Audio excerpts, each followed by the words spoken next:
Dalam sebuah riwayat Bukhari, seseorang atau beberapa orang datang bertemu dengan Ummul Mukminin Aisyah radhiyallahu anha dan berkata, "Kenapa Abu Bakar dan Umar dicaci maki, padahal kami mengetahui kebaikan-kebaikan pada mereka?" Kata Aisyah radhiyallahu anha jawaban yang mulia dengan ilmu yang baik, "Sesungguhnya orang-orang ini tidak memahami syariat Allah. Allah memerintahkan agar mendoakan para sahabat Nabi, mereka malah mencaci maki dan mengkafirkannya. Dan saya tidak melihat," kata Aisyah, "kecuali Allah ingin menambahkan pahala buat Abu Bakar dan Umar dengan cara seperti itu." Artinya orang-orang yang sekarang mencaci maki Abu Bakar di zaman sekarang, seperti kasus Syiah, orang-orang Syiah yang sudah jelas-jelas salah satu manhaj atau metode hidup mereka mencaci maki sahabat, bahkan sampai pada tingkat mengkafirkan. Orang-orang ini sebenarnya sedang menyetor pahala gratis kepada para sahabat. Mereka berbuat ibadah, diambil oleh para sahabat. Dia punya masalah dengan seorang manusia biasa, bukan sahabat saja, sudah cukup untuk menghabiskan pahalanya hari kiamat. Bagaimana kalau dia punya masalah dengan para sahabat? Apa kita nggak bisa bersatu dengan Syiah? Ngawur itu kalau ada yang bilang nggak bisa bersatu, saudara. Kita dengan orang non-Islam di Indonesia bisa bersatu kok, ngusir Belanda. Umat Islam Indonesia dengan orang-orang non-Islam di Indonesia bisa bersatu kok, ngusir Jepang.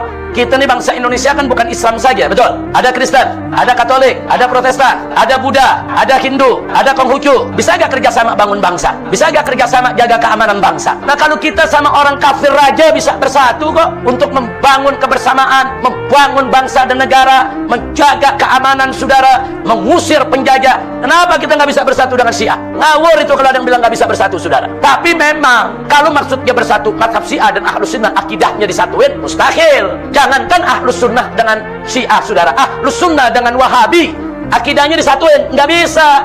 Asy'ari Maturidi disatuin, saudara, sama Wahabi, nggak bisa, mustahil. Apa? Akidahnya disatuin mustahil. Tapi kalau Wahabi sama Ahlus Sunnah bersatu, saudara, jaga negara, bisa gak? Bela bangsa, bisa gak? Nah, jadi jangan kita berpikir bersatu tuh akidah mesti disatuin. Enggak. Kalau akidahnya disatuin nggak mungkin. Tata cara ibadahnya disatuin nggak mungkin, saudara, nggak mungkin. Nah, yang nggak mungkin biarin aja, mereka masing-masing jalankan. Tetapi secara global, teman-teman sekalian, secara global semua sahabat wajib kita doakan dengan mengatakan radhiyallahu anhum ajma'in, sebagaimana Allah sebutkan dalam Al-Qur'an, a'udzubillahi minasyaitonir rajim, radhiyallahu anhum wa radu an.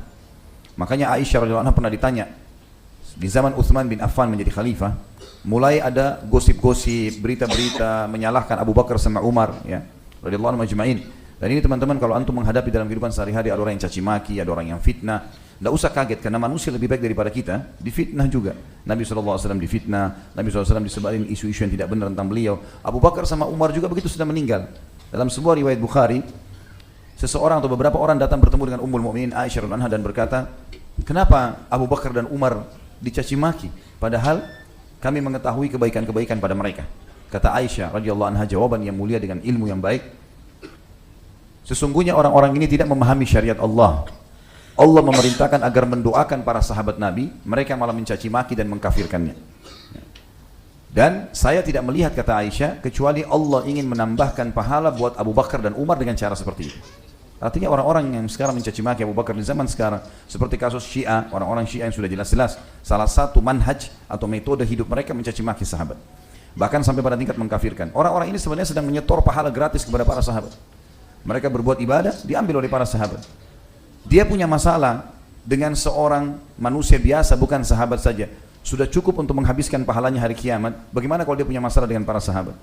Seperti berhadapan dengan gunung-gunung besar, gitu kan? Sulit sekali, gitu. Dan apa gunanya mereka masuk ke zona itu? Cukuplah mereka telah mendampingi Nabi SAW, cukuplah mereka menghadiri peperangan bersama Nabi SAW. Ini kemuliaan yang luar biasa. Haji bersama Nabi SAW, ya. Hidup sehari-hari, sholat berjamaah, ketemu, salaman, minum sama-sama, ya, ngobrol sama Nabi. Bahkan Abu Bakar sama Umar yang fokus dicaci maki oleh orang-orang Syiah dan dikafirkan ini adalah mertua Nabi, yang setiap Nabi kemana selalu mereka berdua ada bersamanya. Sampai para sahabat mengatakan, "Kami tidak heran Abu Bakar dan Umar menjadi pemimpin setelah Nabi SAW meninggal, karena sudah sering kami dengarkan Nabi SAW mengatakan, 'Aku pergi bersama Abu Bakar dan Umar, aku datang bersama Abu Bakar dan Umar.'" Jadi sudah biasa itu. Maka sangat aneh kalau ada orang mencaci maki orang yang terdekat bagi Nabi SAW. Tentu target daripada orang-orang ini mencaci maki sahabat sebenarnya adalah Nabi SAW. Targetnya itu. Tapi mereka kalau mencaci maki Nabi langsung, seperti Abdullah bin Saba, tokoh yang sekarang diubah-ubah lagi oleh orang Syiah, dikatakan bahwasanya itu tokoh fiktif. Padahal kita sudah jelas-jelas punya rujukan-rujukan yang pasti dengan sanad-sanad yang sahih tentang keberadaan Abdullah bin Saba, orang Yahudi yang pura-pura masuk Islam dan membentuk pemahaman Syiah itu. Dan jelas-jelas konsepnya. mencaci maki dan mengkafirkan para sahabat ridwanullahi alaihim. Mencela sahabat ini berarti mencela Nabi SAW, dan mencela Nabi berarti mencela Allah. Ya, ini bahaya sekali. Ya. Saya yakin kalau teman-teman di sini berumah tangga dengan normal, dia memilih mertua, calon istri atau suami yang baik, saya yakin pasti dia tidak akan terima kalau mertuanya orang baik atau istrinya orang baik lalu kemudian dicaci maki. Saya yakin dia tidak akan terima itu. Bagaimana bisa seseorang mencaci maki istri Nabi, mertua Nabi, gitu kan? Dan orang-orang sudah meninggal, sudah lewat waktunya. Untuk apa kita habisin waktu di situ? Ya. Tidak ada manfaat sama sekali. Menyiapkan musuh-musuh yang berat pada hari kiamat. Gitu kan? Di sini diangkat oleh Imam Az-Zahabi dalil pertama hadis Bukhari tentang masalah dosa besarnya seseorang yang mencaci maki para sahabat ridwanullahi alaihim. Kalau di sini yang kita bahas adalah mencelahnya, ya, mengatakan misal kalimat-kalimat yang tidak santun lah. Tapi kalau ada yang mengkafirkan sahabat, ini sudah tidak diragukan kekafirannya juga. Karena ada hadis Nabi SAW yang mengatakan siapa yang melempar kalimat kufur kepada saudaranya muslim, maka akan kembali kepada salah satunya siapa yang paling berhak. Kalau ketemu antara orang-orang ini dengan para sahabat, pastilah para sahabat yang tidak mungkin kafir, mereka yang kafir karena sudah sampai meninggal dibuktikan beriman kepada Allah dan Rasulnya. Tapi orang ini belum tahu, bisa saja dia meninggal gitu kan dalam keadaan kafir. Yang kita bahas dosa besar hanya mencelah. Kalau sampai mengkafirkan, kufur juga. Dikatakan oleh Imam Az-Zahabi dan tanpa meragukan sama sekali kalau semua sahabat adalah wali Allah karena mereka adalah orang-orang yang dekat dengan Allah Subhanahu wa taala. Diangkatlah hadis Bukhari, hadis qudsi. Kata Nabi SAW, Inna Allah Azza wa Jal qal, sesungguhnya Allah yang maha tinggi dan maha mulia telah berkata, Man adali waliyan faqad adzantuhu bil harb. Siapa yang memusuhi para waliku, maka pasti aku akan mengumumkan perang terhadapnya. Kita tahu para sahabat tentu wali-wali Allah karena mereka sangat dekat dengan Nabi SAW. Kesalahan mereka pun kalau terjadi di zaman itu diluruskan langsung oleh Al-Quran. Kita tahu dalam ayat misalnya surah At-Talaq atau surah Al-Mujadilah, ada sahabat yang ribut dalam rumah tangga. Lalu ayat Al-Quran datang meluruskan mereka. Ada di antara mereka berkorban di medan perang, disebutkan, dipuji oleh Sang Pencipta Allah. Ada di antara mereka yang disebutkan namanya secara langsung dalam Al-Quran. Banyak, seperti Zaid bin Harithah, ya. Ada disebutkan nama-nama orang atau para sahabat dalam Al-Quran. Maka mereka jelas-jelas adalah wali-wali Allah, dan memusuhi wali Allah berarti Allah mengiklankan perang bersamanya. Dalil yang lain adalah hadis Bukhari Muslim. Nabi SAW bersabda sebagaimana sudah saya bacakan tadi, la tasubbu ashabi huwa alladhi nafsu Muhammadin biyadi law anfaqa ahadukum mithla Uhudin dhahaba ma balaga mudda ahadihim wala nasifa. Janganlah kalian mencelah sahabat-sahabatku, karena demi zat yang jiwaku berada di tangannya, seandainya salah seorang dari kalian menginfakkan emas sebesar gunung Uhud, niscaya tidak akan menyamai satu mud atau separuh dari infak mereka. Satu mud berarti satu genggam, setengahnya pun tidak bisa kita samai kalau kita berinfak dengan satu gunung Uhud semuanya emas. Juga Aisyah mengatakan dalam hadis yang sahih, dan hadis ini diriwayatkan Imam Muslim, umiru bil istighfari li ashabi Muhammadin sallallahu alaihi wasallam fasabbuhum. Sungguh aneh perkara orang-orang yang banyak mencaci maki para sahabat Nabi, padahal mereka diperintahkan untuk memohon ampun untuk para sahabat Nabi sallallahu alaihi wasallam, tapi mereka justru mencaci maki mereka. Sudah tahu ayatnya, ya? Ada di antara doa yang kita dianjurkan baca adalah Rabbana ighfir lana wa li ikhwanina alladhina sabaquna bil iman wa la taj'al fi qulubina ghillan lil ladzina amanu rabbana innaka raufur rahim. Ini di antara doa yang kita dianjurkan baca dari Al-Qur'an, yang artinya wahai Tuhan kami, ampunilah kami dan orang-orang yang telah beriman sebelum kami, gitu. Dan janganlah engkau letakkan di dalam hati kami kebencian terhadap orang-orang beriman yang telah lalu itu, gitu. Sesungguhnya kau maha pengampun, gitu. Yang dimaksud sini kata ulama adalah para sahabat, karena kita datang setelah itu membaca, atau orang-orang bahkan setelah datang sahabat, tabi'in dan seterusnya, sebelum kita semuanya kita doakan, puncaknya adalah para sahabat. Di dalam hadis yang lain, hadis ini riwayat Ibnu Abi Asim dalam kitab Sunnah, dan dihasankan oleh Syekh Albani, kata Nabi SAW, man sabba ashabi fa'alaihi la'natullah. Barang siapa yang mencela sahabatku, maka dipastikan laknat Allah akan menimpahnya. Yang dimaksud sini laknat adalah diangkat berkah hidupnya. Diangkat berkah hidupnya.